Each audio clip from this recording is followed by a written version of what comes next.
Zero అయిందా వాడలు జీరోతో మొదలెట్టు. అయ్యా మాడ restart restart చెయ్యరా.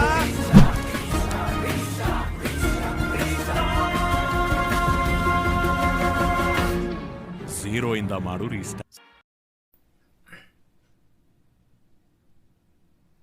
ಹಲೋ ಹಾಯ್ ನಮಸ್ಕಾರ, ಎಲ್ಲರೂ ಹೇಗಿದ್ದೀರಾ? ನಾನು ಚೆನ್ನಾಗಿದ್ದೀನಿ, ನೀವು ಚೆನ್ನಾಗಿದ್ದೀರಾ ಅಂತ ಅಂದ್ಕೊಂಡಿದ್ದೀನಿ. Welcome to restart channel. So last ವಿಡಿಯೋಲಿ ನಾವು ಏನೇನು ಕಲ್ತಿಲ್ಲ ಅಂತ ಗೊತ್ತು, ಜಸ್ಟ್ ಬೇಸಿಕ್ಸು ಏನೇನು ಕಲ್ತ್ಕೊತೀವಿ ಅಂತ ಹೇಳಿದ್ದು ಅಷ್ಟೇ. ಸೊ ಈ ವಿಡಿಯೋಯಿಂದ ಒಂದೊಂದೇ ಟಾಪಿಕ್ ಡೀಪಾಗಿ ತಿಳ್ಕೊಂಡು ಹೋಗೋಣ. ನಾನು ಮುಂಚೆನೇ ಹೇಳ್ದಂಗೆ ನೋಟ್ಸ್ ಮಾಡ್ಕೊಳ್ಳಿ, ಒಂದು ವಾಯ್ಸ್ ರೆಕಾರ್ಡ್ ಮಾಡಿ ಇಟ್ಕೊಂಡು ರಿವಿಷನ್ ಮಾಡ್ಕೊಳ್ಳಿ, ಬೇಕಾದಾಗೆಲ್ಲ ಅದನ್ನು ಕೇಳ್ಬೋದು ಅಂತ. ಸೊ ನಮ್ಮ ಫಸ್ಟ್ GK ಕ್ಲಾಸಲ್ಲಿ ನಾವು ಪ್ರೀ ಹಿಸ್ಟೋರಿಕ್ ಸ್ಟೋನೇಜ್ ಬಗ್ಗೆ ತಿಳ್ಕೊಳ್ಳೋಣ. ಅದಕ್ಕಿಂತ ಮುಂಚೆ ಒಂದು ಮಾತು, ಯಾರಿಗಾದರೂ ಈ PPT ಬೇಕು, ಅದೇ ನಿಮ್ಮ ಸ್ಕ್ರೀನ್ ಮೇಲೆ ಏನು ಕಾಣಿಸ್ತಿದೆಯೋ ಅದು PPT ಬೇಕು ಅಂದರೆ ಟೆಲಿಗ್ರಾಮ್ ಚಾನಲಲ್ಲಿ ಇದೆ, ಬೇಕಂದರೆ ಡೌನ್ಲೋಡ್ ಮಾಡಿಕೊಂಡು ಅದನ್ನು ನೋಡಿಕೊಂಡು ಜೊತೆಗೆ ಈ ಲೆಸನ್ಸ್ ಕೇಳೋರು ಕೇಳ್ಬೋದು. ಪ್ರೀ ಹಿಸ್ಟೋರಿಕ್ ಅಂದರೆ ಏನು? ಮುಂಚೆನೇ ಹೇಳಿದ್ದೆ, ಪ್ರೀ ಹಿಸ್ಟೋರಿಕಲ್ಲಿ 4 ಎರಾಸ್ ಇರುತ್ತೆ. ಒಂದು palaeolithic age, mesolithic, neolithic and chalcolithic age. Palaeolithic ಅಂದರೆ ಏನಿಲ್ಲ, ಪ್ಯಾಲಿಯೋ ಅಂದರೆ ಓಲ್ಡ್, ಲಿಥಿಕ್ ಅಂದರೆ stone. So old stone age, meso ಅಂದರೆ ಮೆಸೋಲಿಥಿಕ್ ಅಂದರೆ ಮಿಡಿಲ್ ಸ್ಟೋನ್ ಏಜ್, ನಿಯೋಲಿಥಿಕ್ ಅಂದರೆ new stone age and chalcolithic ಕೂಡ ಇದೆ, ಅದು ನಾವು ನೆಕ್ಸ್ಟ್ ಕ್ಲಾಸಲ್ಲಿ ನೋಡೋಣ. ಪ್ರೀ ಹಿಸ್ಟೋರಿಕ್ ಪೀರಿಯಡಲ್ಲಿ ನಮಗೆ ಯಾವುದೇ ರೀತಿಯ ರಿಟರ್ನ್ ಎವಿಡೆನ್ಸಸ್ ಸಿಕ್ಕಿಲ್ಲ, ಅದಕ್ಕೋಸ್ಕರ ನಾವು ಇದನ್ನು stone age, the early man ಅಂತ ಕರಿತೀವಿ. ಈ ಒಂದು ವಿಡಿಯೋಲಿ ನಾವು ಇದ್ರ ಬಗ್ಗೆ ಡೀಟೇಲ್ ಆಗಿ ತಿಳ್ಕೊತ ಹೋಗೋಣ. ಇವಾಗ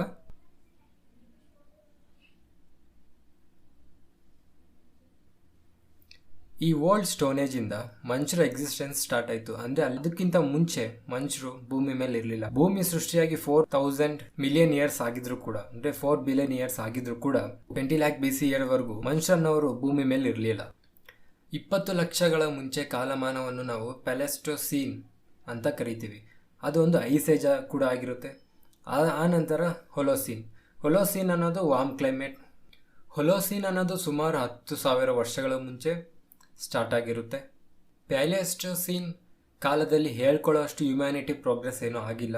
ಆ ನಂತರ ಹೊಲೋಸೀನಲ್ಲಿ ಹ್ಯುಮ್ಯಾನಿಟಿ ಅನ್ನೋದು ಪ್ರೋಗ್ರೆಸ್ ಆಗೋಕ್ಕೆ ಶುರು ಆಗುತ್ತೆ. ಆ 3 ಕಾಲಗಳು ಏನಿದ್ದಾವೆ, ಓಲ್ಡ್ ಸ್ಟೋನೇಜ್, ಮಿಡಿಲ್ ಸ್ಟೋನೇಜ್ ಮತ್ತು ನ್ಯೂ ಸ್ಟೋನೇಜ್, ಪ್ಲೈಸ್ಟೋಸೀನ್ ಮತ್ತು ಹೊಲೋಸೀನ್ ನಡುವೆ ಈ ಕಾಲಗಳು ನಡೆದಿರುತ್ತವೆ.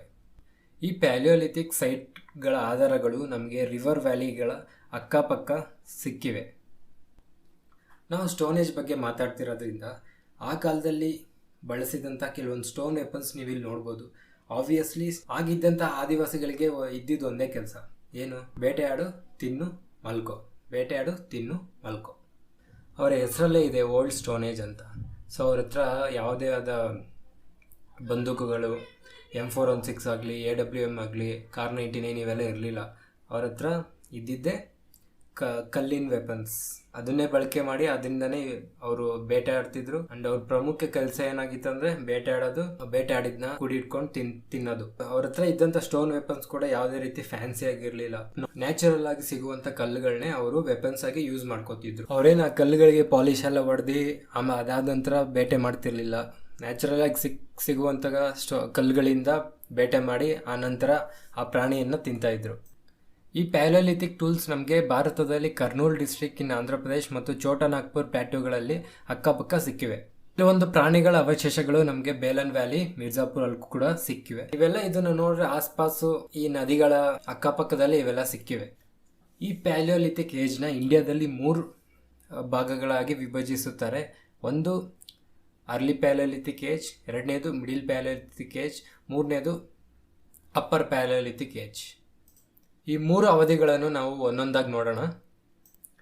ಈ ಒಂದು ಅರ್ಲಿ ಪ್ಯಾಲಿಯೋಲಿಥಿಕ್ ಫೇಸಲ್ಲಿ ಅಥವಾ ಪೀರಿಯಡಲ್ಲಿ ನಮಗೆ ಅದೇನು ನ್ಯಾಚುರಲ್ ಸ್ಟೋನ್ ಸಿಕ್ತೋ ಅದೆಲ್ಲನೂ ಇಂಡಿಯಾದಲ್ಲಿ ಹಲವಾರು ಜಾಗಗಳಲ್ಲಿ ಈ ಸ್ಟೋನ್ಸ್ಗಳ ಎವಿಡೆನ್ಸಸ್ ಸಿಕ್ಕಿವೆ. ಎಲ್ಲೆಲ್ಲಿ ಅಂತ ಇವಾಗ ನೀವು ನೋಡ್ಬೋದು. ಇಲ್ಲಿ ಬೇಲನ್ ವ್ಯಾಲಿ ಆಗ್ಬೋದು, ಆ್ಯಂಡ್ ರಿವರ್ ಸೋನೆ ಪಂಜಾಬಲ್ಲಿ ಆಗಿರ್ಬೋದು, ನರ್ಮದಾ, ಇವೆಲ್ಲ ನಿಮಗೆ ಕ್ವಶನ್ಸ್ ಕೇಳಲ್ಲ. Is just for your references ಅಷ್ಟೇ. ಮೇ ಬಿ KISಗೆ ಪ್ರಿಪೇರ್ ಆಗೋರಿಗೆ ಇದು ಯೂಸ್ ಆಗಬಹುದು. ಆನಂತರ ಮಿಡಿಲ್ ಪ್ಯಾಲಿಯೋಲಿಥಿಕ್ ಫೇಸಲ್ಲಿ ನಾವು ಮುಖ್ಯವಾಗಿ ನೆನ್ಪಿಟ್ಕೊಬೇಕಾಗಿರೋ ವರ್ಡ್ ಫ್ಲೇಕ್ಸ್. ಈ ಒಂದು ಫೇಸಲ್ಲಿ ಫ್ಲೇಕ್ಸ್ನ ಯೂಸ್ ಮಾಡೋಕ್ಕೆ ಸ್ಟಾರ್ಟ್ ಮಾಡ್ತಾರೆ. ಫ್ಲೇಕ್ಸ್ ಅಂದರೆ ಏನಿಲ್ಲ, ಒಂದು 2 ದೊಡ್ಡ ಕಲ್ಲನ್ನು ಚೂರು ಮಾಡಿ ಯೂಸ್ ಮಾಡ್ತಾರಲ್ಲ, ಅದನ್ನು ಫ್ಲೇಕ್ಸ್ ಅಂತ ಕರಿತೀವಿ. ಇಲ್ಲಿ ಕೆಲವೊಂದು ಪಾಲಿಶ್ಡ್ ಸ್ಟೋನ್ಸು ಕೂಡ ಅವರು ಯೂಸ್ ಮಾಡೋಕ್ಕೆ ಸ್ಟಾರ್ಟ್ ಮಾಡ್ತಾರೆ. ಸೊ ಆ ಥರ ಆಧಾರಗಳು ನಮಗೆ ಸಿಕ್ಕಿವೆ. ಈ ತರಹ ಆಧಾರಗಳು ನಮಗೆ ರಿವರ್ ನರ್ಮದಾ ಹತ್ರ ಸಿಕ್ಕಿವೆ.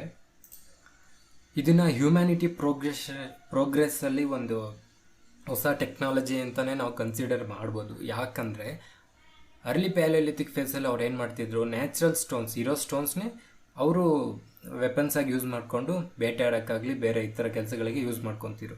ಬಟ್ ಈ ಒಂದು ಮಿಡಲ್ ಪ್ಯಾಲಿಯೋಲಿಥಿಕ್ ಫೇಸಲ್ಲಿ ಏನು ಮಾಡಿದ್ರು, ಆ ಕಲ್ಲುಗಳನ್ನ ಫ್ಲೇಕ್ ಟೆಕ್ನಾಲಜಿ ಕಲ್ತ್ಕೊಂಡ್ರು.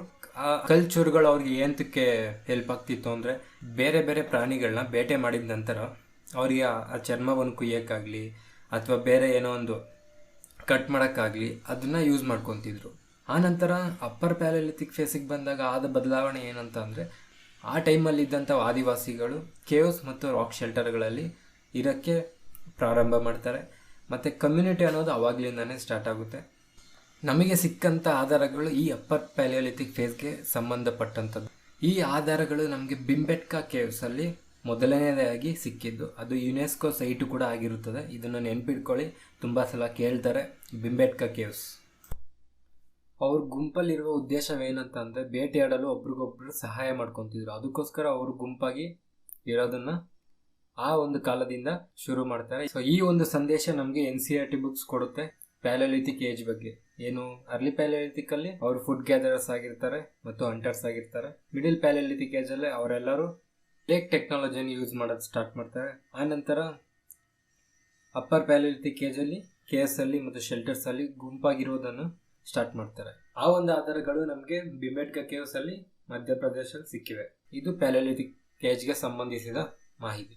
ನಾವು ಇವಾಗ ಮೆಸೋಲಿಥಿಕ್ ಪೀರಿಯಡ್ ಬಗ್ಗೆ ತಿಳ್ಕೊಳ್ಳೋಣ. ಮೆಸೋಲಿಥಿಕ್ ಏಜ್ ಅಲ್ಲಿ 2 ಕಾರಣಗಳು ಫೇಮಸ್ ಆಗಿರುತ್ತವೆ. ಅಂಡ್ ಇದನ್ನ ಏನಕ್ಕೆ ಸಪ್ರೇಟ್ ಏಜ್ ಅಂತ ತೋರಿಸಿದ್ರು ಅಂತ ಅಂದ್ರೆ, ಅದಕ್ಕೆ 2 ಕಾರಣಗಳಿವೆ. ಮೊದಲನೇ ಕಾರಣ ಏನಂತಂದ್ರೆ, use of microlithic tools. Microlithic ಅಂದ್ರೆ ಏನಿಲ್ಲ, ಒಂದು ಚಿಕ್ಕ ಪಾಲಿಶ್ಡ್ ಕಲ್ಲುಗಳನ್ನ ಬಳಕೆ ಮಾಡಕ್ಕೆ ಪ್ರಾರಂಭ ಮಾಡ್ತಾರೆ. ಈ ಫೋಟೋದಲ್ಲಿ ನೋಡ್ಬೋದು ನೀವು, ಒಂದು ಬೆರಳು ಮೇಲೆ 3 ಚಿಕ್ಕ ಸಣ್ಣ ಕಲ್ಲುಗಳಿದಾವೆ. ಪ್ಯಾಲಿಯೋಲಿಥಿಕ್ ಅಲ್ಲಿ ಫ್ಲೇಕ್ ಕಲ್ಚರ್ ಇರುತ್ತೆ. ಸೊ ಇಲ್ಲಿ ನಮಗೆ ಮೈಕ್ರೋಲಿಥಿಕ್, ಅದ್ರ ನೆಕ್ಸ್ಟ್ ಸ್ಟೇಜ್ ಅಲ್ಲಿ ಏನ್ ಮಾಡಿದ್ರು, ಮೈಕ್ರೋಲಿಥಿಕ್ ಸ್ಟೋನ್ಸ್ಗೆ ಬಂದ್ರು. ನಂತರ ಎರಡನೇದು ಪ್ರಾಣಿಗಳನ್ನ ಸಾಕೋದನ್ನ ಶುರು ಮಾಡ್ತಾರೆ. ಇವಾಗ ನೀವೇ ಇದ್ದೀರಾ ಅಂತ ಅನ್ಕೊಳಪ್ಪ. ಇವಾಗ ಊರಿಗೆ ಹೋಗ್ತೀರಾ, ಹಳ್ಳಿಗೆ ಹೋಗ್ತೀರಾ, ಇಲ್ಲ ಮನೇಲೆ ನಿಮ್ಮ ನಾಯಿಗಳನ್ನ ಸಾಕ್ತಿರ್ತೀರಾ. ಅದು ಹೇಗೆ ಬಂತು? ಆಗಿನ ಕಾಲದಲ್ಲಿ ಅದಕ್ಕೆ 2 ಕಾರಣಗಳಿರ್ತವೆ. ಇವಾಗ ಊರಿಗೆ ಹೋಗ್ತೀರಾ, ತೋಟ ಇರುತ್ತೆ, ದೊಡ್ಡ ದೊಡ್ಡ ತೋಟ ಇರುತ್ತೆ, ಅಲ್ಲಿ ನಾಯಿ ಮರಿನ ಏನೋ ಸಾಕೊಂಡಿರ್ತೀರಾ. ಏನಕ್ಕೆ? ನಮ್ಗೊಂದು ಕಂಪನಿ ಸಿಗುತ್ತೆ, ಕಂಪನಿ ಇರ್ತಾರೆ ಬಾಂಡಿಂಗ್ ಬೆಳೆಸ್ಕೊಳ್ಳೋಕ್ಕೆ. ಎರಡನೇದು ಸೆಕ್ಯೂರಿಟಿ ಪರ್ಪಸ್. ಆಗಿನ ಕಾಲದವರು ಮೇಯ್ನ್ ಆಗಿ ಈ ಅನಿಮಲ್ ಡೊಮೆಸ್ಟಿಕೇಶನ್ ಆಫ್ ಅನಿಮಲ್ಸ್ನ ಅಂದರೆ ಅವ್ರ ಜೊತೆಗೆ ಪ್ರಾಣಿ ಸಾಕೊಂತಿದ್ದು ಮೇನ್ ಪರ್ಪಸ್ ಸೆಕ್ಯೂರಿಟಿಗೋಸ್ಕರ. ಇದಕ್ಕಿಂತ ಮುಂಚೆ ಪ್ಯಾಲಿಯೋಲಿಥಿಕ್ ಫೇಸಲ್ಲಿ ಏನಾಯಿತು, ಅವ್ರು ಕೇವ್ಸಲ್ಲಿ ವಾಸಿಸೋದನ್ನ ಸ್ಟಾರ್ಟ್ ಮಾಡ್ತಾರೆ. ಸೊ ಒಂದೇ ಕಡೆ ಇರ್ಬೇಕಾದ್ರೆ ಅವ್ರಿಗೆ ಸೆಕ್ಯೂರಿಟಿ ಇರಬೇಕಲ್ವಾ. ಸೊ ಅದಕ್ಕೋಸ್ಕರ ಅನಿಮಲ್ಸ್ನ ಸಾಕೊಳ್ಳೋಕ್ಕೆ ಸ್ಟಾರ್ಟ್ ಮಾಡ್ತಾರೆ. ಅವ್ರಿಗೊಂದು ಸೆಕ್ಯೂರಿಟಿ ಪರ್ಪಸ್ ಥರ ಇರುತ್ತೆ ಅಂತ. ಈ 2 ಕಾರಣಗಳಿಂದ ಪ್ಯಾಲಿಯೋಲಿಥಿಕ್ ಮತ್ತು ಮೆಸೋಲಿಥಿಕ್ ಏಜ್ ಬೇರೆ ಬೇರೆ ಆಗಿರುತ್ತದೆ. ಡೊಮೆಸ್ಟಿಕೇಶನ್ ಆಫ್ ಅನಿಮಲ್ಸ್ ಮತ್ತು ಮೈಕ್ರೋಲಿಥಿಕ್ ಟೂಲ್ಸ್, ಈ 2 ವಿಷಯಗಳು ತುಂಬ ನೆನಪಲ್ಲಿ ಇಟ್ಕೊಳ್ಳಿ. ತುಂಬ ಸಲ ಎಕ್ಸಾಮ್ಸಲ್ಲಿ ಕೇಳ್ತಾರೆ. ಆ್ಯಂಡ್ ಇವು ಇಂಪಾರ್ಟೆಂಟ್ ಕೂಡ ನೆಕ್ಸ್ಟ್ ಫೇಸ್ ಆಫ್ ಏಜ್ಗೆ. ಅದು ಯಾವುದು ನಿಯೋಲಿಥಿಕ್ ಏಜ್ಗೆ. ಯಾಕಂದರೆ ಅಲ್ಲಿ ಅಗ್ರಿಕಲ್ಚರಲ್ ಸ್ಟಾರ್ಟ್ ಆಗುತ್ತೆ. ಅದು ಇದರ ನೆಕ್ಸ್ಟ್ ಪ್ರೋಗ್ರೆಸ್ ಅಗ್ರಿಕಲ್ಚರ್ ಆಗಿರುತ್ತೆ. ಯಾಕೆ ಅಂತಂದರೆ, ಇಲ್ಲಿ ಬಳಸಿದಂಥ ಬ್ಲೇಡ್ ಟೆಕ್ನಾಲಜಿ ಅವ್ರಿಗೆ ನೆಕ್ಸ್ಟ್ ಫೇಸಲ್ಲಿ ಕೂಡ ಯೂಸ್ ಆಗುತ್ತೆ. ಯಾಕಂದರೆ ನೆಕ್ಸ್ಟ್ ಫೇಸಲ್ಲಿ ಅಗ್ರಿಕಲ್ಚರ್ ಬರುತ್ತೆ. ನಮಗೆ ಗೊತ್ತು, ಅಗ್ರಿಕಲ್ಚರಲ್ಲಿ ಹಲವಾರು ಇವಾಗ ಅಕ್ಕಿ ಆಗಲಿ ಭತ್ತ ಆಗಲಿ ಬೆಳೆಸಿದಾಗ ನಾವಂದು ಇವಾಗ ಮಿಷಿನ್ಗಳು ಬಂದಿದ್ದಾವೆ, ಎಲ್ಲ ಕಟ್ ಮಾಡಿ ಬಿಸಾಕ್ತವೆ. ಅವಾಗಿದ್ದಂಥವ್ರು ಕೈಯಲ್ಲಿ ಕಟ್ ಮಾಡಬೇಕಿತ್ತು. ಕೈಯಲ್ಲಿ ಕಟ್ ಮಾಡೋಕ್ಕೆ ಅವ್ರು ಒಂದು ಶಾರ್ಪ್ ಆಬ್ಜೆಕ್ಟ್ಸ್ ಬೇಕಾಗಿರುತ್ತೆ. ಆ ಶಾರ್ಪ್ ಆಬ್ಜೆಕ್ಟ್ಸ್ ಅವ್ರು ಯಾವ ಕಾಲದಲ್ಲಿಂದ ಸ್ಟಾರ್ಟ್ ಮಾಡ್ಕೊತಾರೆ ಅಂದರೆ ಮೆಸೋಲಿಥಿಕ್ ಫೇಸ್. ಸೊ ಈ ಮೈಕ್ರೋಲಿಥಿಕ್ ಟೂಲ್ಸ್ ಆಗಲಿ, ಶಾರ್ಪ್ ಬ್ಲೇಡ್ಸ್ ಆಗಲಿ, ಈ ಒಂದು ಕಾಲದಕ್ಕೆ ಸಂಬಂಧಿಸಿದ್ದು. ಇವು ತುಂಬ ಇಂಪಾರ್ಟೆಂಟ್ ಕೂಡ ಆಗಿರುತ್ತದೆ. ಈ ಒಂದು ಫೇಸ್ಗಳು ಏನಿದಾವೆ ಸ್ಟೋನ್ ಏಜಲ್ಲಿ, ಇವೆಲ್ಲ ಒಂದು ಎವಲ್ಯೂಷನರಿ ಫೇಸಸ್ ಆಗಿರುತ್ತವೆ. ಮೊಟ್ಟ ಮೊದಲನೇದಾಗಿ ಪ್ಯಾಲಿಯೋಲಿಥಿಕ್ ಫೇಸ್, ಅಲ್ಲಿ ನ್ಯಾಚುರಲ್ ಸ್ಟೋನ್ಸ್ನ ವೆಪನ್ಸ್ ಆಗಿ ಬಳಸ್ತಾರೆ. ಮತ್ತು ಕಮ್ಯುನಿಟಿಲಿ ವಾಸಿಸೋಕ್ಕೆ ಸ್ಟಾರ್ಟ್ ಮಾಡ್ತಾರೆ. ಅದಾದ ನಂತರ ಅದು ನೆಕ್ಸ್ಟ್ ಸ್ಟೇಜ್ ಮೆಸೋಲಿಥಿಕ್ ಏಜ್. ಇಲ್ಲಿ ಏನು ಕಲ್ತ್ಕೊಂಡ್ರು, ಮೈಕ್ರೋಲಿಥಿಕ್ ಟೂಲ್ಸ್ನ ಬಳಕೆ ಮಾಡೋಕ್ಕೆ ಸ್ಟಾರ್ಟ್ ಮಾಡ್ತಾರೆ. ಮತ್ತು ಡೊಮೆಸ್ಟಿಕೇಶನ್ ಆಫ್ ಅನಿಮಲ್ಸ್ನ ಪ್ರಾರಂಭ ಮಾಡ್ತಾರೆ. ಇವೆಲ್ಲವೂ ನಮಗೆ ಸಿಕ್ಕಿದಂಥ ಆರ್ಕಿಯಾಲಜಿಕಲ್ ಸರ್ವೆ ಪ್ರಕಾರ ನಮಗೆ ಇವೆಲ್ಲ ತಿಳಿಸುತ್ತೆ.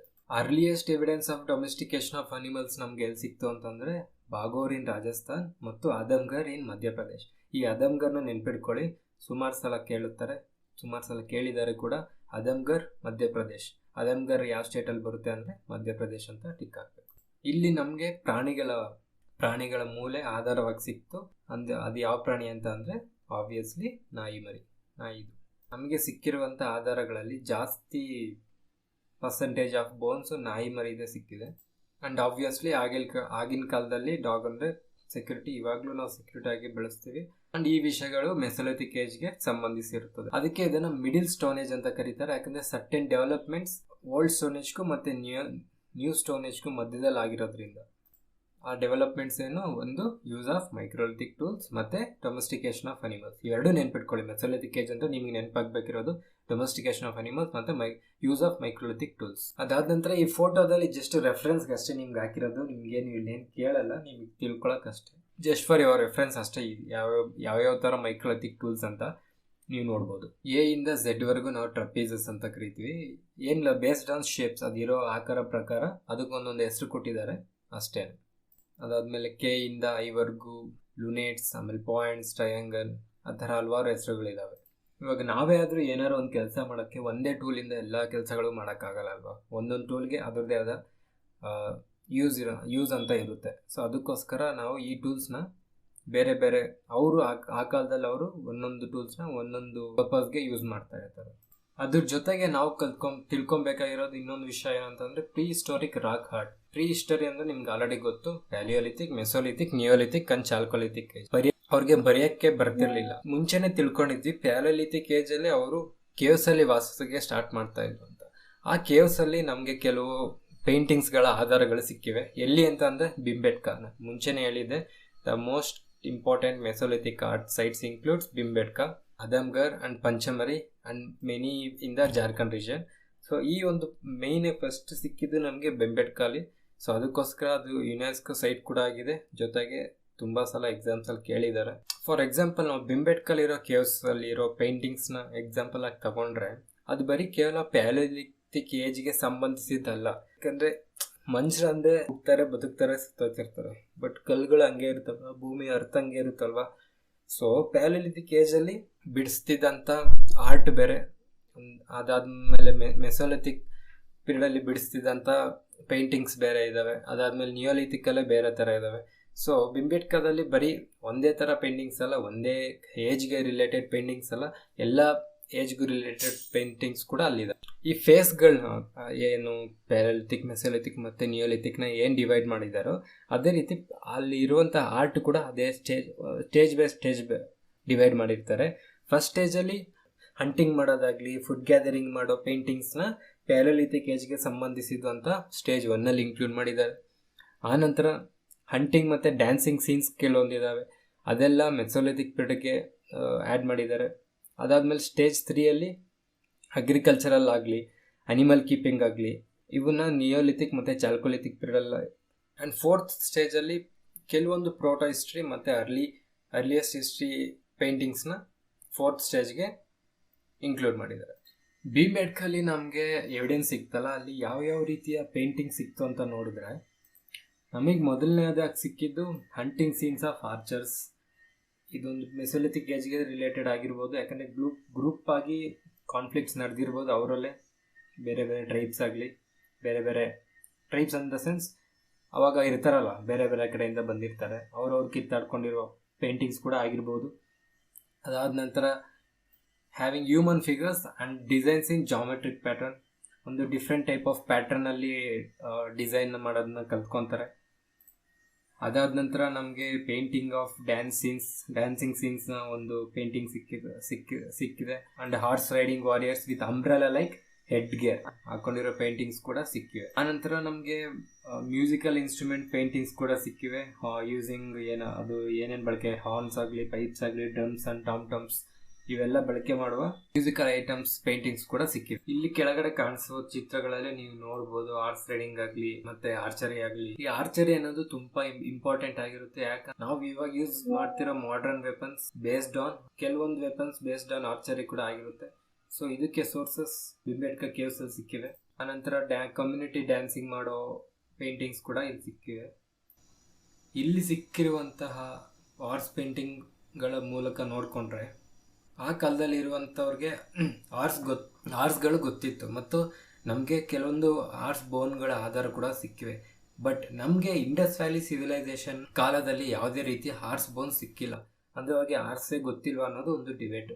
ಜೊತೆಗೆ ಈ ಪ್ಯಾಲೋಲಿಥಿಕ್, ಮೆಸೋಲಿಥಿಕ್, ನಿಯೋಲಿಥಿಕ್ ಏಜ್ ಅವ್ರಿಗೆ ಹಾರ್ಸ್ಗಳು ಗೊತ್ತಿದ್ದಾಗ ಈ ಇಂಡಸ್ ವ್ಯಾಲಿ ಸಿವಿಲೈಸೇಷನ್ ಅವ್ರಿಗೆ ಈ ಇಂಡಸ್ ವ್ಯಾಲಿ ಸಿವಿಲೈಸೇಷನ್ ಕಾಲದಲ್ಲಿ ಯಾವುದೇ ರೀತಿಯ ಹಾರ್ಸ್ ಎವಿಡೆನ್ಸ್ ಸಿಕ್ಕಿಲ್ದೇ ಇರೋದ್ರಿಂದ ಅದೊಂದು ಡಿಬೇಟ್ ಇದೆ. ಅಂದ್ರೆ ಈ ಇಂಡಸ್ ವ್ಯಾಲಿ ಸಿವಿಲೈಸೇಷನ್ ನಮ್ಮ ಇಂಡೋಲೋಗಸ್ ಅಂದ್ರೆ ಇಂಡಿಯಾದವರೇನ ಅಥವಾ ಬೇರೆ ಕಡೆಯಿಂದ ಬಂದು ಇಂಡಿಯಾದಲ್ಲಿ ಸೆಟ್ಲ್ ಆದವರ ಅಂತ ಒಂದು ಡಿಬೇಟ್ ಇದೆ. ಯಾಕಂದ್ರೆ ಈ ಪ್ಯಾಲೋಲಿಥಿಕ್, ಮೆಸೋಲಿಥಿಕ್, ನಿಯೋಲಿಥಿಕ್ ಏಜ್ ಅಲ್ಲಿ ನಮಗೆ ಹಾರ್ಸ್ನ ಆಧಾರಗಳು ಸಿಕ್ಕಿವೆ, ಜೊತೆಗೆ ಹಾರ್ಸ್ ಪೇಂಟಿಂಗ್ ಕೂಡ ಸಿಕ್ಕಿವೆ. ಬಟ್ ನಮಗೆ ಇಂಡಸ್ ವ್ಯಾಲಿ ಸಿವಿಲೈಸೇಷನ್ ಅಲ್ಲಿ ಈ ರೀತಿಯ ಯಾವುದೇ ಹಾರ್ಸ್ ಫೈಂಡಿಂಗ್ಸ್ ಸಿಕ್ಕಿಲ್ಲ. ನಾವು ಬ್ಲಾಕ್ ಕಲರ್ ಪೇಂಟಿಂಗ್ ಏನ್ ನೋಡ್ತೀವಿ ಅದು ಇಂಡಿಯಾದಲ್ಲಿ ನಿಯೋಲಿಥಿಕ್ ಏಜ್ ಇಂದ ಬಂದಿದೆ.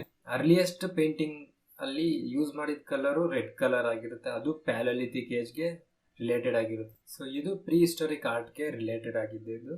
ಬಿಂಬೇಟ್ಕಾ ಕೇವ್ಸ್ ಒಂದು ನೆನ್ಪಿಟ್ಕೊಳ್ಳಿ ಸಾಕು. ಸೊ ಇಲ್ಲಿಗೆ ಮೆಸೋಲಿಥಿಕ್ ಮುಗ್ದೋಗುತ್ತೆ. ನೆಕ್ಸ್ಟ್ ನಿಯೋಲಿಥಿಕ್ ಏಜ್ ನೋಡೋಣ. ಆ ನಂತರ ನಿಯೋಲಿಥಿಕ್ ಏಜ್ ನಮ್ಗೆ ಸ್ವಲ್ಪ ಗಮನಾರ್ಹವಾಗಿರುತ್ತೆ. ಯಾಕಂದ್ರೆ ಇಲ್ಲಿ ನಮ್ಗೆ ಮೊದಲನೇದಾಗಿ ಪಾಟ್ರಿ ಎವಿಡೆನ್ಸಸ್ ಸಿಕ್ಕಿವೆ. ಪಾಟ್ರಿ ಮೇನ್ ಪರ್ಪಸ್ ಏನಾಗಿರುತ್ತೆ, ಪಾನಿ. ಇವಾಗ್ಲೂ ಇಂಡಿಯಾದಲ್ಲಿ ಹಲವಾರು ನಮ್ಮ ಹಳ್ಳಿಗಳಲ್ಲೇ ಎಷ್ಟೊಂದು ಜನ ಇವಾಗ್ಲೂ ಇನ್ನು ಮಡಿಕೆ ಕೂಡ ಯೂಸ್ ಮಾಡ್ತಾರೆ. ದೊಡ್ಡವ್ರ ಮನೇಲಾದ್ರೆ ದೊಡ್ಡ ಪಾಟ್ರಿ, ಚೆನ್ನಾಗಿ ಪಾಲಿಶ್ಡ್ ಆಗಿರೋ ಪಾಟ್ರಿ, ಒಳ್ಳೊಳ್ಳೆ ಡಿಸೈನ್ ಆಗಿರೋ ಪಾಟ್ರಿ ಸಿಗ್ತವೆ. ಅದೇ ಚಿಕ್ಕವ್ರ ಮನೇಲಿ, ಬಡವ್ರ ಮನೇಲಿ ನೀರು ಕುಡಿಯೋ ಮಡಿಕೆಗಳು ಸಿಕ್ಕಲ್ವಾ. ಪಾಟ್ರಿ ಜೊತೆಗೆ ನಮಗೆ ಅಗ್ರಿಕಲ್ಚರ್ ಎವಿಡೆನ್ಸಸ್ ಕೂಡ ಈ ಒಂದು ನಿಯೋಲಿಥಿಕ್ ಏಜ್ ಅಲ್ಲಿ ಸಿಕ್ಕಿದೆ. ಪಾಟ್ರಿ ನಮಗೆ ಸಿಕ್ಕಿರುವಂತ ಆಧಾರಗಳ ಪ್ರಕಾರ ನೋಡ್ಕೊಂಡ್ರೆ 5000 BC ಯಲ್ಲಿ ನಿಯೋಲಿಥಿಕ್ ಏಜ್ಗೆ ಸಂಬಂಧಿಸಿದ ಪಾಟ್ರಿ ಸಿಕ್ಕಿದೆ. ಆ ಕಾಲದಲ್ಲಿ ಪಾಟ್ರಿ ಸ್ಟಾರ್ಟ್ ಆದ ನಂತರ ನಾರ್ಮಲ್ ಆಗಿ ಯೋಚನೆ ಮಾಡಿದ್ರೆ ಏಂತಕ್ಕೆ ಯೂಸ್ ಆಗಿರ್ಬೋದು, ಸ್ಟೋರೇಜ್. ಅದು ವಾಟರ್ ಸ್ಟೋರೇಜ್ ಆಗಿರ್ಬೋದು ಅಥವಾ ಫುಡ್ ಗ್ರೈನ್ಸ್.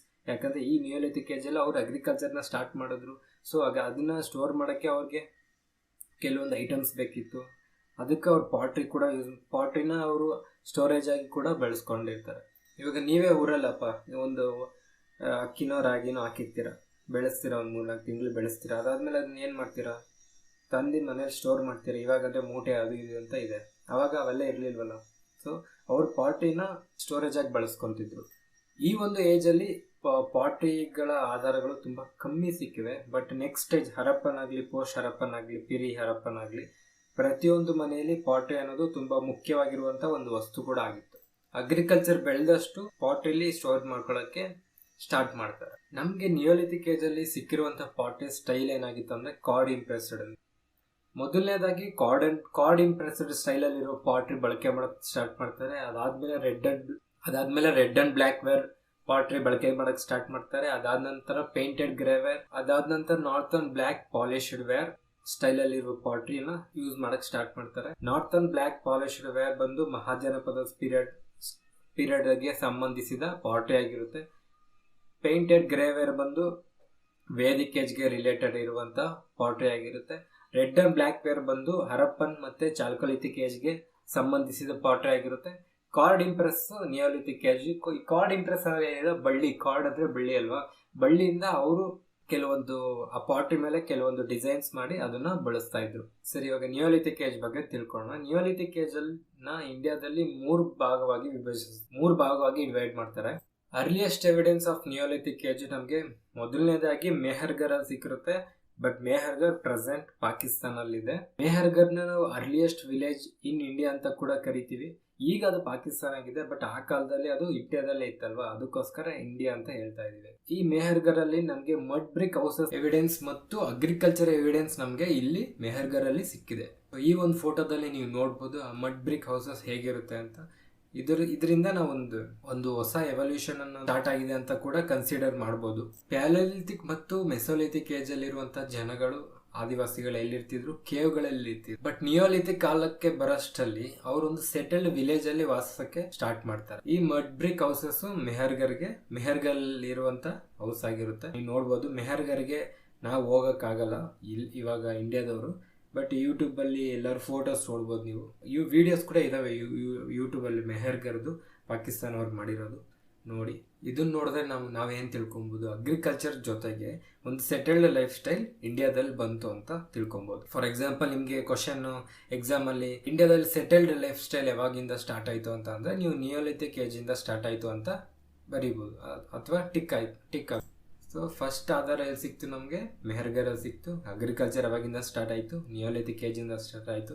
ಅಗ್ರಿಕಲ್ಚರ್ ಸ್ಟಾರ್ಟ್ ಆದಮೇಲೆ ಅವ್ರು ಒಂದೇ ಜಾಗದಲ್ಲಿ ಇರಲೇಬೇಕು. ಮುಂಚೆ ಅಗ್ರಿಕಲ್ಚರ್ ಇಲ್ಲೇ ಇದ್ದಾಗ ಎಲ್ಲರೂ ಹೋಗಿ ಎಲ್ಲರೂ ತಿನ್ಕೊಂಡು ಎಲ್ಲರೂ ಇರ್ಬೋದಿತ್ತು. ಬಟ್ ಅಗ್ರಿಕಲ್ಚರ್ ಸ್ಟಾರ್ಟ್ ಆದಮೇಲೆ ಅವ್ರು ಒಂದೇ ಜಾಗದಲ್ಲಿ ಇರೋಕ್ಕೆ ಸ್ಟಾರ್ಟ್ ಮಾಡ್ತಾರೆ. ಪ್ಯಾಲಿಯೋಲಿಥಿಕ್ ಮತ್ತು ಮೆಸೋಲಿಥಿಕ್ ಏಜ್ ಏನಾಗ್ತಿತ್ತು ಅಂದರೆ, ಫಾರ್ ಎಕ್ಸಾಂಪಲ್ ನೀವೇ ಅಂದ್ಕೊಳಪ್ಪ, ನಿಮ್ಮೂರಲ್ಲಿ ಒಂದು ಸೈಟ್ ಇದೆ, ನಿಮ್ಗೆ ಅದು ಒಂದು ಸ್ವಲ್ಪ ಕಾಡಿಗೆ ಹತ್ರ ಇದೆ ಅಂದ್ಕೊಳ್ಳಿ, ಓಕೆನಾ, ಕಾಡಿಗೆ ಹತ್ರ ಇದೆ ಅಂತ ಅಂದ್ಕೊಳ್ಳಿ. ನೀವು ಅಲ್ಲಿ ಹೋಗ್ತೀರಾ, ಅಲ್ಲೋಗಿ ನೀವು ಮನೆ ಕಟ್ಕೊತೀರ. ಅವಾಗ ಏನಾಗುತ್ತೆ, ಅಲ್ಲಿರುವಂಥ ಪ್ರಾಣಿಗಳು ಅಲ್ಲಿಂದ ಹೊರಟೋಗ್ತವೆ. ಅದೇ ಥರ ಮೆಸೋಲಿಥಿಕ್ ಮತ್ತು ಪ್ಯಾಲಿಯೋಲಿಥಿಕ್ ಏಜಲ್ಲಿ ಏನಾಯಿತು, ಮನುಷ್ಯರು ಒಂದು ಕಡೆಯಿಂದ ಒಂದು ಕಡೆಗೆ ಹೋಗ್ತಾಯಿದ್ರು, ಅವ್ರು ಒಂದೇ ಕಡೆ ಇರ್ತಿರ್ಲಿಲ್ಲ. ಅದಕ್ಕೋಸ್ಕರ ಅವ್ರನ್ನ ನಾವು ಫುಡ್ ಗ್ಯಾದರರ್ಸ್ ಅಂತ, ಹಂಟರ್ಸ್ ಅಂತ ಕರಿತೀವಿ. ಅವ್ರು ಒಂದೇ ಕಡೆ ಇಲ್ಲದೆ ಇರೋದ್ರಿಂದ ಅವ್ರು ಬೇರೆ ಕಡೆ ಹೋಗಿ ಪ್ರಾಣಿಗಳನ್ನ ಬೇಟೆ ಆಡಬೇಕಿತ್ತು. ಇವಾಗ ನೀವು ಒಂದು ಜಾಗಕ್ಕೆ ಹೋಗಿ ನೀವು ಅಲ್ಲೇ ಇರ್ತೀವಿ ಅಂತ ಅಂದರೆ ಅಲ್ಲಿರುವಂಥ ಪ್ರಾಣಿಗಳು ಆ ಕಾಲದಲ್ಲಿ ಬೇರೆ ಕಡೆ ಹೋಗ್ತಿತ್ತು. ಬಟ್ ಅವ್ರು ಅಲ್ಲೇ ಇರೋಕ್ಕಾಗ್ತಿರ್ಲಿಲ್ಲ, ಅವ್ರಿಗೆ ಅಗ್ರಿಕಲ್ಚರ್ ಗೊತ್ತಿರಲಿಲ್ಲ. ಸೊ ಅವರು ಮತ್ತೆ ಮುಂದೆ ಬೇರೆ ಬೇರೆ ಕಡೆ ಹೋಗ್ತಾಯಿದ್ರು. ಸೊ ಅಗ್ರಿಕಲ್ಚರ್ ಬಂದಿರೋದ್ರಿಂದ ಒಂದು ಸೆಟಲ್ಡ್ ಲೈಫ್ ಸ್ಟೈಲ್ ಆಗಲಿ, ಸೆಟಲ್ಡ್ ವಿಲೇಜ್ ಸ್ಟೈಲ್ ಆಗಲಿ ಇಂಡಿಯಾದಲ್ಲಿ ಸ್ಟಾರ್ಟ್ ಆಯಿತು. ಮೊದಲನೇದಾಗಿ ಫಸ್ಟ್ ಇಂಡಿಯನ್ ವಿಲೇಜ್ ಯಾವುದು ಅಂತ ಅಂದರೆ ಮೆಹರ್ಗರ್. ಅಲ್ಲಿ ನಮಗೆ ಕಾಟನ್ ಎವಿಡೆನ್ಸಸ್ ಕೂಡ ಸಿಕ್ಕಿದೆ, ವೀಟ್ ಎವಿಡೆನ್ಸಸ್ ಕೂಡ ಸಿಕ್ಕಿದೆ. ಬಟ್ ಅನ್ಫಾರ್ಚುನೇಟ್ಲಿ ಅದು ಪಾಕಿಸ್ತಾನಲ್ಲಿದೆ. ಅದಾದಮೇಲೆ ಮತ್ತೊಂದು ಜಾಗ ಪ್ರಾಪರ್ ಇಂಡಿಯಾದಲ್ಲಿ ಇದ್ದಿದ್ದು ಯಾವುದು ಅಂದರೆ ಜಮ್ಮು ಆ್ಯಂಡ್ ಕಾಶ್ಮೀರ್. ಜಮ್ಮು ಆ್ಯಂಡ್ ಕಾಶ್ಮೀರಲ್ಲಿ 2 ಜಾಗದಲ್ಲಿ ನಮಗೆ ಈ ಸೈಟ್ಸ್ ಕಂಡು ಬಂದಿವೆ. ಒಂದು ಬುರ್ಜಾಹೋಮ್ ಮತ್ತು ಗುಫ್ಕರಾಲ್. ಈ ಬುರ್ಜಾಹೋಮ್ ಅನ್ನೋದು ಸ್ವಲ್ಪ ಇಂಪಾರ್ಟೆಂಟು. ಯಾಕಂದರೆ ಬುರ್ಜಾಹೋಮಲ್ಲಿರುವ ಜನಗಳು ಮತ್ತು ಮೆಹರ್ಗರಲ್ಲಿ ವಾಸಿಸಿದಂಥ ಜನಗಳಿಗೆ ತುಂಬ ವ್ಯತ್ಯಾಸವಿತ್ತು. ಮೆಹರ್ಗರಲ್ಲಿ ಇರುವಂಥವ್ರು ಏನು ಮಾಡ್ತಿದ್ರು, ಮಡ್ ಬ್ರಿಕ್ಸ್ ಹೌಸಸ್ನ ಕಟ್ಕೊಂಡು ಬದುಕ್ತಿದ್ರು. ಬಟ್ ಬುರ್ಜಾಹೋಮಲ್ಲಿರುವಂಥವ್ರು ಏನು ಮಾಡ್ತಿದ್ರು ಅಂದರೆ ಗುಂಡಿ ತೋಡ್ಕೊಂಡು, ನದಿಗಳ ಪಕ್ಕ, ಕೆರೆಗಳ ಪಕ್ಕ ಗುಂಡಿ ತೋಡ್ಕೊಂಡು ಅದರೊಳಗೆ ಜೀವನ ಸಾಗಿಸ್ತಿದ್ರು. ನನಗೆ ಕನ್ನಡ ವರ್ಡ್ಸು ಒಂದೊಂದು ಬರಲ್ಲ ಗುರು, ಚಿಕ್ಕವಾಗಿಂದ ಬೆಂಗಳೂರಲ್ಲೇ ಬೆಳೆದಿರೋದ್ರಿಂದ ಒಂದೊಂದು ವರ್ಡ್ಸ್ ಸಡನ್ನಾಗಿ ಹೇಳೋಕ್ಕೆ ಬರಲ್ಲ. ಇನ್ ಕೇಸ್ ಎಲ್ಲರೂ ತಪ್ಪು ಮಾಡ್ತೀರಾ ದಯವಿಟ್ಟು ಕ್ಷಮಿಸಿ. ಸೊ ಈ ಕೆಳಗಿರೋ ಫೋಟೋದಲ್ಲಿ ನೀವು ನೋಡ್ಬೋದು ಅದು ಪಿಟ್ಸ್ ಹೇಗಿತ್ತು ಅಂತ. ಸೊ ನಾರ್ತ್ ಇಂಡಿಯಾದಲ್ಲಿ ಇರುವಂಥ ಜನಗಳು ಈ ರೀತಿ ಸೆಟಲ್ಡ್ ಆಗಿ ಬದುಕ್ತಾ ಇದ್ರು. ಅದ್ರ ಜೊತೆಗೆ ಅಲ್ಲಿ ಇನ್ನೊಂದು ಇಂಪಾರ್ಟೆಂಟ್ ಎವಿಡೆನ್ಸ್ ಸಿಕ್ಕಿದೆ. ಏನಂತಂದರೆ burial of domestic animals along with their masters. ಅಂದರೆ ಪ್ರಾಣಿಗಳು ಸತ್ತ ನಂತರ ಅವರ ಮಾಸ್ಟರ್ಸ್ ಜೊತೆಗೆ ಉಣಾಕೋದನ್ನ ಈ ಒಂದು ಪ್ಲೇಸಸ್ಸಲ್ಲಿ ನಮಗೆ ಕಂಡು ಬಂದಿದೆ. ಸೊ ಇದರಿಂದ ನಾವೇನು ತಿಳ್ಕೊಬೋದು, ಅವರು ನೆಕ್ಸ್ಟ್ ಒಂದು ಬರಿಯಲ್ ಪ್ರಾಕ್ಟೀಸಸ್ನ ಕೂಡ ಸ್ಟಾರ್ಟ್ ಮಾಡ್ಕೊತಾರೆ. ನಂತರ ಮತ್ತೆ ಆಫ್ಟರ್ ಲೈಫ್ ಅನ್ನೋದನ್ನ ಒಂದು ನಂಬಿಕೆ ಕೂಡ ಇಲ್ಲಿಂದ ಸ್ಟಾರ್ಟ್ ಆಗುತ್ತೆ ಅಂತ ನಾವು ತಿಳ್ಕೊಬೋದು. ಯಾಕಂದರೆ ಅದ್ರ ಜೊತೆಗೆ ಯಾಕೆ ಉಣಾಕ್ತಿರು, ಸಪ್ರೇಟಾಗಿ ಹಾಕ್ಬೋದಿತ್ತಲ್ವ, ಇಲ್ಲ ಎಲ್ಲರೂ ಬಿಸಾಕ್ಬೋದಿತ್ತಲ್ವ. ಅದ್ರ ಜೊತೆಗೆ ಹಾಕಿರೋದ್ರಿಂದ ಅವ್ರ ನೆಕ್ಸ್ಟ್ ಲೈಫಲ್ಲಿ ಕೂಡ ಅವ್ರ ಜೊತೆಗೇ ಪ್ರಾಣಿ ಇರುತ್ತೆ ಅಂತ ಒಂದು ನಂಬಿಕೆ ಆಗಿರ್ತದೆ. ಅದೇ ನಮ್ಮ ಸೌತ್ ಸೈಡ್ ಬಂದರೆ, ನಮ್ಮ ಆಂಧ್ರ ಪ್ರದೇಶ ಆಗಲಿ, ಕರ್ನಾಟಕ ಆಗಲಿ, ತಮಿಳ್ನಾಡು, ಕೇರಳ ಈ ಸೈಡಿಗೆ ಬಂದರೆ, ಸೌತಿಗೆ ಬಂದರೆ ನಮಗೆ ಸುಮಾರು ಡೊಮೆಸ್ಟಿಕೇಷನ್ ಆಫ್ ಅನಿಮಲ್ಸ್ ಎವಿಡೆನ್ಸಸ್ ಸುಮಾರು ಸಿಕ್ಕಿವೆ.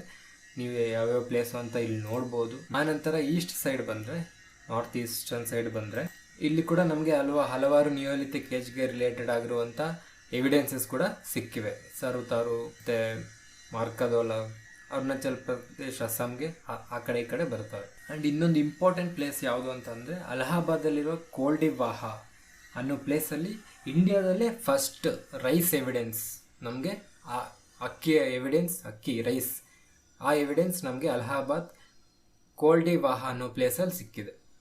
ಸೊ ಕೋಲ್ಡಿವಾಹಲ್ಲಿ ಏನಾಯಿತು ಅಂದರೆ ನಮಗೆ ಪಾಟ್ರಿ ಸಿಕ್ತು. ಆ ಪಾಟ್ರಿ ಒಳಗಡೆ ರೈಸ್ನ ಆಧಾರಗಳು, ರೈಸ್ನ ಎವಿಡೆನ್ಸ್ ಸಿಕ್ಕಿವೆ. ಸೊ ಕೋಲ್ಡಿವಾಹಲ್ಲಿ ಮೊದಲನೇದಾಗಿ ರೈಸ್ ಸಿಕ್ತು. ಮತ್ತು ಮೆಹರ್ಗರಲ್ಲಿ earliest evidence of cotton and wheat ಕೂಡ ಸಿಕ್ಕಿವೆ. ಸೊ ಬೇಸಿಕಲಿ NCERT ಏನು ಹೇಳುತ್ತೆ ಅಂದರೆ ಇಂಡಿಯಾದಲ್ಲಿ ನಿಯೋಲಿಥಿಕ್ ಏಜ್ 9000 BCಯಿಂದ ಸ್ಟಾರ್ಟ್ ಆಗಿರುತ್ತೆ. ಆ್ಯಂಡ್ ಮೆಹರ್ಗರ್ ಅರ್ಲಿಯಸ್ಟ್ ಟೌನ್ ಕೂಡ ಆಗಿರುತ್ತೆ. ಅಲ್ಲಿ ಕೆಲವು ಪಾಲಿಶ್ಡ್ ಸ್ಟೋನ್ಸ್ ಕೂಡ ಸಿಕ್ಕಿರುತ್ತೆ. ಮತ್ತು ಅಗ್ರಿಕಲ್ಚರಲ್ ಸೆಟಲ್ಮೆಂಟ್ಸ್ ಕೂಡ ಈ ಒಂದು ಕಾಲದಿಂದ ಸ್ಟಾರ್ಟ್ ಆಗಿರುತ್ತೆ. ಸೊ ಬುರ್ಜಾಹೋಮಲ್ಲಿ ನಮಗೆ ವೆಲ್ ಪಿಟೆಡ್ ಸೆಟಲ್ಮೆಂಟ್ಸ್ ಕಾಣಿಸುತ್ತೆ. ನಾರ್ತಿಗೆ ಬಂದರೆ ಮೆಹರ್ಗರಲ್ಲಿ ಕಾಟನ್ ಬಳಕೆ ಸ್ಟಾರ್ಟ್ ಮಾಡ್ತಾರೆ. ಕಾಟನ್ ಅರ್ಲಿಯಸ್ಟ್ ಎವಿಡೆನ್ಸಸ್ ಸಿಗುತ್ತೆ. ಸೌತಿಗೆ ಬಂದರೆ ಡೊಮೆಸ್ಟಿಕೇಷನ್ ಆಫ್ ಅನಿಮಲ್ಸ್ ಸ್ಟಾರ್ಟ್ ಮಾಡ್ತಾರೆ. ಆ್ಯಂಡ್ ಅಲಹಾಬಾದ್ ಕೋಡಿವಾಳಲ್ಲಿ ರೈಸ್ ಎವಿಡೆನ್ಸ್ ಸಿಕ್ಕುತ್ತೆ. ನಮಗೆ ಡೊಮೆಸ್ಟಿಕೇಷನ್ ಆಫ್ ಅನಿಮಲ್ಸ್ನ ಆಧಾರ ಎಲ್ಲಿ ಸಿಕ್ತು ಅಂತ ಅಂದರೆ, ಎಲ್ಲಿಂದ ಸಿಕ್ತು ಅಂದರೆ ಆ್ಯಶ್ ಮೌಂಟ್ಸ್ ಅಂದರೆ ಅದೇ ಬೂದಿ ದಿಬ್ಬಗಳು ಅಂತಾರಲ್ಲ, ಅದರಿಂದ. ಸೊ ಇಲ್ಲಿ ನೋಡ್ಬೋದು ಕೆಲವೊಂದು ಎಕ್ಸಾಂಪಲ್ ಫೋಟೋಸ್. ಎಕ್ಸ್ಕವೇಟ್ ಮಾಡ್ತಾ ಮಾಡ್ತಾ ನಮಗೆ ಇನ್ನಷ್ಟು ಆಧಾರಗಳು ಸಿಕ್ಕವೆ. ಸೊ ಇದು ಬೇಸಿಕ್ ಇನ್ಫಾರ್ಮೇಶನ್ ನಮಗೆ NCERT ಕೊಡ್ತಿರೋದು. ಏನಂತ ನೋಡ್ಕೊಂಡ್ರೆ ಇನ್ನೊಂದ್ಸಲ ಫಾರ್ಮಿಂಗ್ ಕಮ್ಯುನಿಟೀಸ್ ಸ್ಟಾರ್ಟ್ ಆಗುತ್ತೆ, ಮತ್ತು ಕ್ರಾಪ್ಸ್ ಬೆಳೆಯೋದು ಈ ಏಜಿಂದ ಸ್ಟಾರ್ಟ್ ಆಗಿರುತ್ತೆ, ಮತ್ತು ಪಾಟ್ರಿ, ಕಾರ್ಡ್ ಇಂಪ್ರೆಸ್ ನೆನಪಿಟ್ಕೊಳ್ಳಿ, ಕಾರ್ಡ್ ಇಂಪ್ರೆಸ್ ನಿಯೋಲಿಥಿಕ್ ಏಜ್ಗೆ ರಿಲೇಟೆಡ್ ಇದ್ದಿದ್ದು. ಈ ಒಂದು ವಿಡಿಯೋಲಿ ಮಾಡಿದ ಫುಲ್ ಸಮ್ಮರಿ ನೋಡಿಕೊಂಡ್ರೆ ನಾವು, ಸೊ ಪ್ಯಾಲಿಲಿಥಿಕ್ ಏಜ್ನ ರಫ್ ಟೈಮ್ ಪೀರಿಯಡ್ ನೋಡಿಕೊಂಡ್ರೆ 20 lakh BC ಇಂದ 10,000 BC ವರೆಗೂ ಆಗಿರುತ್ತೆ. ಆ್ಯಂಡ್ ನಾವು ತಿಳ್ಕೊಂಡ್ವಿ ಇವರು ಫುಡ್ ಹಂಟರ್ಸ್ ಮತ್ತು ಗ್ಯಾದರರ್ಸ್ ಆಗಿರ್ತಾರೆ. ಅದಾದ ನಂತರ ಮೆಸೋಲಿಥಿಕ್ ನೋಡಿದ್ವಿ, ರಫ್ಲಿ ಅರೌಂಡ್ 9,000 BC ಇಂದ 4,000 BC ವರೆಗೂ ಈ ಟೈಮ್ ಪೀರಿಯಡ್ ಇರುತ್ತೆ. ಇಲ್ಲೇನು ನಮಗೆ ಫುಡ್ ಹರ್ಡರ್ಸ್ ಆಗಿರ್ತಾರೆ, ಕಮ್ಯುನಿಟಿ ಲೈಫ್ ಸ್ಟೈಲ್ ಸ್ಟಾರ್ಟ್ ಮಾಡಿರ್ತಾರೆ, ಕೇವ್ಸ್ ಆ್ಯಂಡ್ ಶೆಲ್ಟರ್ಸಲ್ಲಿ ಬದುಕಕ್ಕೆ ಸ್ಟಾರ್ಟ್ ಮಾಡಿರ್ತಾರೆ. ಆ್ಯಂಡ್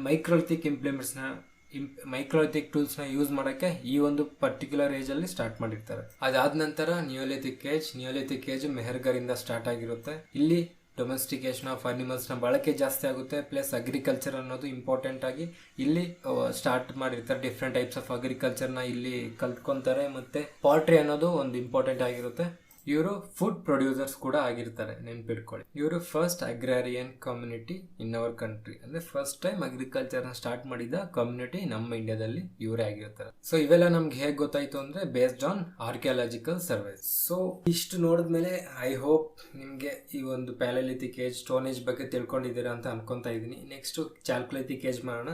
ಅದಕ್ಕಿಂತ ಮುಂಚೆ ಒಂದು ಮಾತು, ನಿಮ್ಗೆ ಇನ್ ಕೇಸ್ ಏನೋ ವಿಡಿಯೋದಲ್ಲಿ ನಂಬರಲ್ಲಾಗಲಿ ಏನಾದ್ರು ಕನ್ಫ್ಯೂಷನ್ ಇದ್ದರೆ ನಮ್ಮ ಚಾನಲಲ್ಲಿ, ಟೆಲಿಗ್ರಾಮ್ ಚಾನಲಲ್ಲಿ ಇಂಡೆಕ್ಸ್ ಇದೆ, ಅಲ್ಲಿ ಹೋದರೆ ನಿಮಗೆ ಯಾವ ವಿಡಿಯೋ ನಂಬರಲ್ಲಿ ಏನು ಟಾಪಿಕ್ ಇದೆ ಅಂತ ಎಲ್ಲ ಗೊತ್ತಾಗುತ್ತೆ.